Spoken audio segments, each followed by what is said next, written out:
2차 세계대전 때 원자폭탄의 그 어마어마한 열, 이것을 우리가 좀 평화적으로 이용을 하자 해가지고 미국에서 아톰스 포 피스라고 아이젠하워 대통령이 1953년도에 이거 선언을 했어요.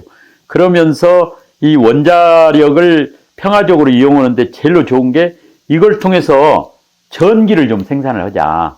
그래서 이제 원자력 발전이 시작이 된 거예요. 1956년도에 미국의 그 시슬러 박사라는 사람이 우리나라에 왔어요. 그래가지고 이승만 대통령이 우리나라가 이 에너지 자원이 없다. 무연탄 그 조금 나는 거 말고 석유가 있습니까? 가스가 있습니까? 그래서 이 에너지 문제를 어떻게 해결해야 될지 모르겠다. 그래서 산도 다, 왜냐하면 다 나무 위에서 떼버리니까 다 민둥산이 돼버린 거예요. 이게 지금 그 원자력 발전소에 들어가는 이 연료 칩이에요. 우라늄 칩. 실제 이만한 크기예요. 이 똑같은 전기를 생산하려면은 태양광 1800평 9마지기에다 태양광을 깔아야 돼요. 우라늄 1g을 가지면은 석탄 300만 배의 에너지를 얻는다. 그러니까 이승만 대통령이 눈이 번쩍 뜨이는 거예요. 그럼 우리도 그걸 해야 되겠다. 이거 하려면은 시간이 어느 정도 걸립니까? 그러니까 시슬러 박사가 한 20년 정도 걸릴 겁니다. 그래서 이승만 박사가 바로 그 당시 문교부에다가 우리도 원자력 교육을 시키고 원자력 과학자를 좀 양성을 하자. 우리나라 그 국민소득이 60달러 안 될 때 1년에 6,000불씩 들여서 150명을 외국에 교육을 시키고요. 그 다음에 1959년도에 우리나라에 최초로 원자력 연구원을 만들어요. 연구소를 만들고. 그 다음에 서울대 원자핵 공학과를 만들고. 그 다음에 트리가 마크 2라고 연구용 원자로를 미국에 지원을 받아서 착공을 해요. 그래서 우리나라가 1978년도에 처음으로 고리 1호기 원자력 발전소를 준공을 해요. 이 고리 원자력 발전소 짓는데 1971년도부터 짓기 시작했고 7년 동안 지었는데 돈이 얼마 들어간지 아세요? 우리나라 사람들이 그동안에 돈 제일로 많이 들어간 데가 경부고속도로라고 생각을 하는데 경부고속도로 짓는 것보다 4배가 들어갔어요. 그리고 경부고속도로보다도 실제로 훨씬 더 크게 우리나라 먹고 사는데 기여를 했어요. 그래서 1978년도 고리 1호기가 준공이 되면서 우리나라 전기 사정이 풀리기 시작했어요. 그때 생산됐던 전기에 한 20, 30%가 드러나 버렸어요. 무슨 화력발전소 이런 거 석탄 떼서 얻은 것보다. 그로부터 딱 5년 뒤 1983년도에 원자력 발전소가 2기가 또 생겨요. 고리 2호기하고 월성 1호기. 그리고 84년도부터 매년 원자력 발전소가 90년도까지 1기, 2기 막 이렇게 생겼어요. 총 9기가 생겨요. 그때 어떤 일이 일어났냐. 당시에 70원던 전기값이 38원까지 떨어져 버렸어요. 거의 절반 수준으로 떨어져 버렸어요. 그냥 그러면서 우리나라의 농촌이랄지 이런 데 전기 안 들어간데도 그냥 웬만한 데 싹 전기가 들어가고 청전이 없는 나라가 되어버렸어요. 우리 삶에도 엄청나게 중요한 역할을 했지만은요. 지금 우리나라가 뭘로 먹고 살고 있냐. 반도체하고 디스플레이를 수출해 갖고 먹고 살고 있어요. 근데 반도체하고 디스플레이는 뭘로 만드냐? 전기로 만들어요. 이걸 어떻게 알 수 있냐? 반도체 만드는데 원가의 30% 내가 다 전기요금이에요. 2018년도에 삼성 반도체가 세계 1등을 했어요. 어떻게 1등을 했냐? 1983년도에 반도체 딱 선언하면서 우리나라도 원자력 발전소 2기가 딱 들어서면서 전기값이 일본의 절반, 4분의 1 수준으로 했다고. 반도체 만드는 데는 전기값이 어마어마하게 많이 들어가는데 삼성이 반도체에 뛰어 들어가가지고 일본을 따라잡기 시작했어요. 왜? 전기값이 일본의 4분의 1밖에 안 되니까. 삼성이 싼 전기값을 바탕으로 해가지고 또 우리 정부에서도 밀어주고 또 우리 과학자들도 그냥 밤샘 가리지 않고 연구를 해가지고 94년도에 세계 최초로 1메가디램을 딱 하고 그 다음에 2000년도 되면서 미국 인텔에 이어서 세계 2위로 올라섰어요. 그리고 2018년도는 세계 1위로 올라버렸죠. 우리가 먹고 살고 있는 반도체나 디스플레이는 전기를 엄청나게 많이 먹는 거예요. 전기를 뭘로 됐냐? 원자력 발전으로 된 거예요. 우리나라는 하늘이 도왔어요. 원전 때문에. 그래갖고 낮은 전기값으로 해서. 삼성전자가 전기를 얼마나 많이 쓰냐. 대표님은 내가 지난번에 여기서 기억할지 몰라요. 강주는 삼성전자 공장 이전에도 전기 때문에 안 돼요. 전기가 없어요. 우리나라에서 전기를 제일로 많이 쓴 데는 경기도인데 왜 그러냐? 경기도가 인구 많은 것 둘째고 삼성전자하고 하이닉스가 경기도에 있어갖고 그 전기를 다 써버리는 거예요. 그 전기 가지고 반도체 디스플레이 만들어서 달러 벌어갖고 우리나라가 식량도 사오고 석유도 사오고 가스도 사오고 석유, 가스, 석탄 96%를 다 수입을 해요. 이 수입하는데 돈이 얼마 들어가냐? 2천억 달러 정도가 들어가요. 이 2천억 달러를 뭘로 벌어오냐? 반도체하고 디스플레이하고 철강 이런 걸 수출해갖고 2천억 달러를 벌어가지고 그걸 수입해서 우리가 이 정도 먹고 사는 거예요. 이 전기가 두 가지 있어요. 하나는 풍부하게 공급이 돼야 되고 하나는 품질이 좋아야 돼요. 그때 보면 정전되거나 막 주파수가 들락날락 하면은 공정이 다 불량품 나불고 그래가지고 안 돼. 고품질의 전기를 풍부하게 공급할 수 있는 최고의 수단이 뭐냐? 원자력 발전이에요. 이건 24시간 일정하게 이렇게 공급을 하니까. 그래서 그 덕분에 우리가 이 정도 이제 먹고 살고 왔는데 여기에 이제 문제가 생기기 시작했어요. 기후변화 뭐 이런 것 때문에 이제 재생에너지를 써야 된다. 태양광, 풍력 이런 걸 써야 된다. 전 세계적으로 이런 바람이 불면서 기후변화 이걸 막으려면은 온실가스 배출하지 않는 그런 걸로 전기, 이 에너지를 써야 되는데 아마 많이 들어봤어요. 알리백이라고 들어보셨을 거예요. 이걸 2014년도에 영국의 클라이밋 그룹이라고 하는 민간단체가 영국이랄 이런 데는 풍력이 아주 좋아요. 그래서 이런 걸 쓰자 하면서 이제 전 세계에 이런 바람이 불면서 재생에너지 바람이 불면서 우리나라도 그러면은 여기에 맞춰 가야 되지 않겠냐 하면서 이제 2017년도에 그러면 우리도 이제 원자력 그만하고 재생에너지로 가자. 이 딱 선언을 했어. 고리 1호기를 문을 닫았어. 그 다음에 월성 1호기도 문을 닫았어요. 나는 그렇게 생각을 해요. 원자력을 안 하면은 생존을 할 수가 없어요. 인구가 3천만 명이 시절에는 원자력을 안 해도 겨우 먹고 살았어요. 논돈에다 콩 심고 산에서 나무 해다가. 근데 지금은 인구가 5천만 명이 시절에는 우리 대한민국은 그렇게 살 수가 없어요. 식량 작업도 안 되고 특히 에너지 작업이 안 돼요. 원자력을 딱 중단하는 순간에 우리 애들의 미래는 없습니다. 너무나 사람들이 그 중요성을 모르고 있어요. 원자력이 엄청나게 위험한 걸로 알고 있어요. 근데 이 세상에서 원자력보다 더 안전한 발전 수단은 없어요.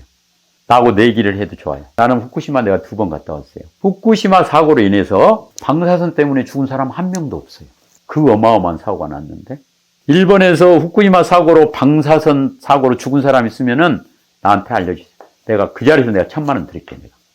일본 가서 조사해도 돼요. 그 사고 난 발전소 앞에 그 얼마 떨어지지 않은데 목장이 있어요. 일본에서 사고 나니까 전부 대피를 시켰어요. 그 소는 전부 그 목장에 있는 소는 다 살처분해라.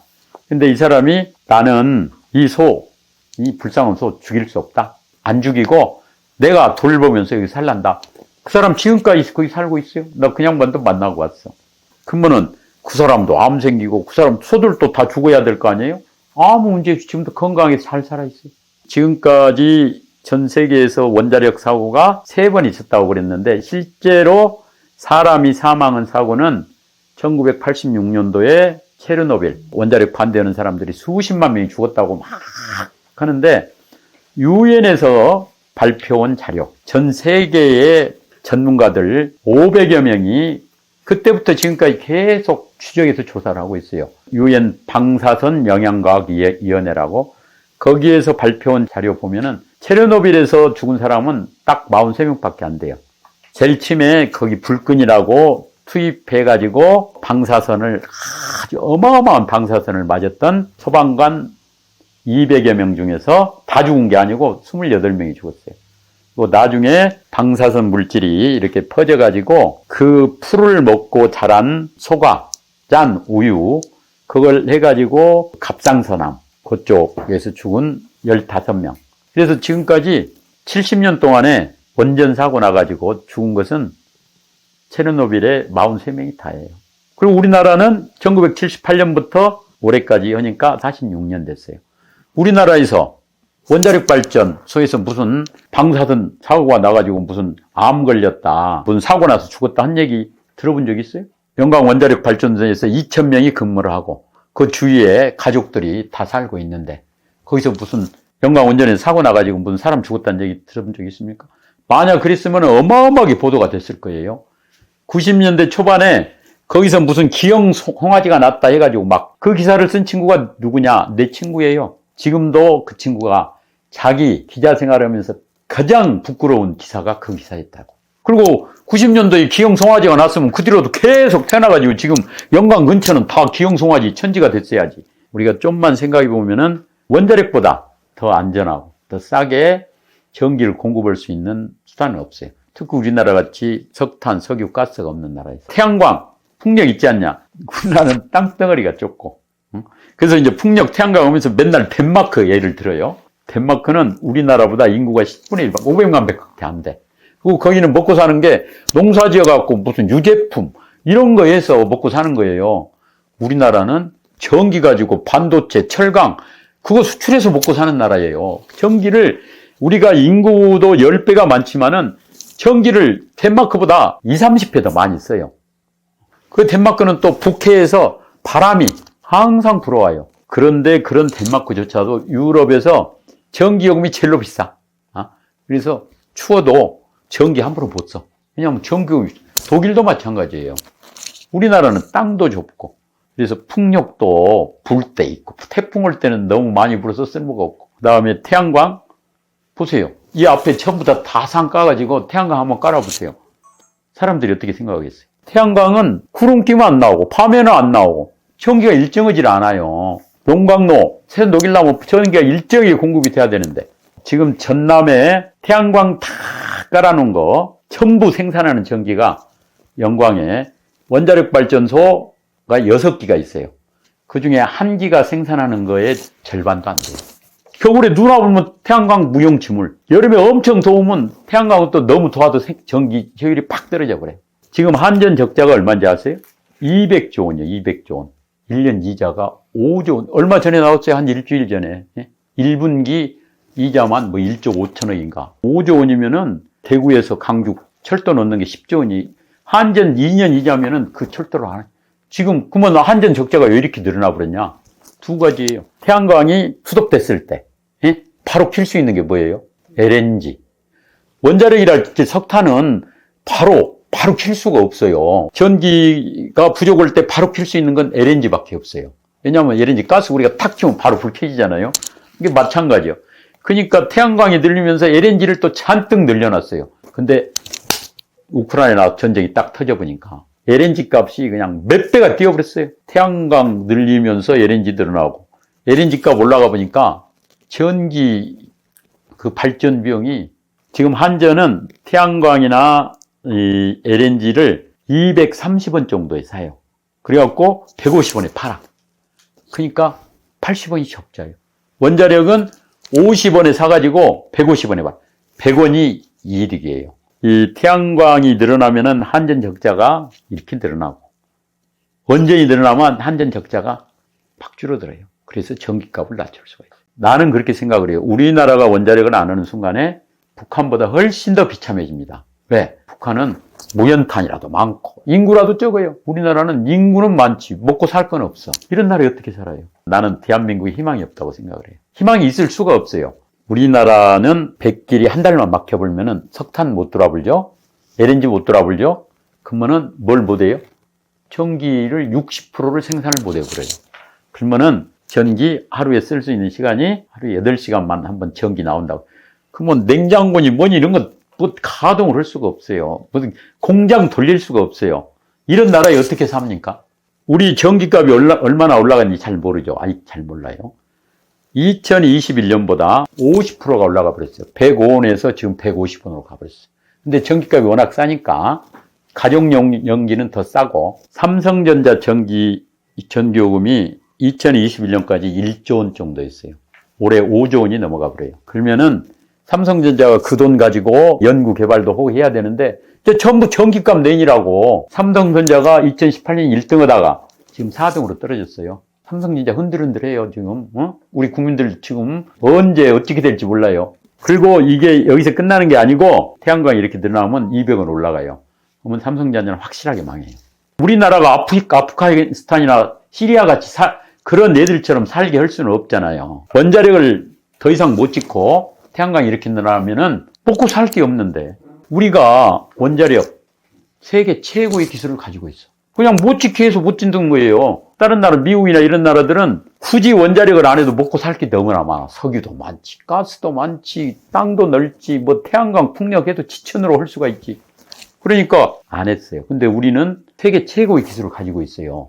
지난 5년 동안 이제 모데스를 따르면 세계의 중심국가로 될 수 있어요. 왜? 이 원자력을 우리가 지금 30%인데 프랑스처럼 50%, 60%, 70% 올리면은 전기값이 다시 떨어져요. 150원에서 200원 올라가는 게 다시 100원으로 떨어져.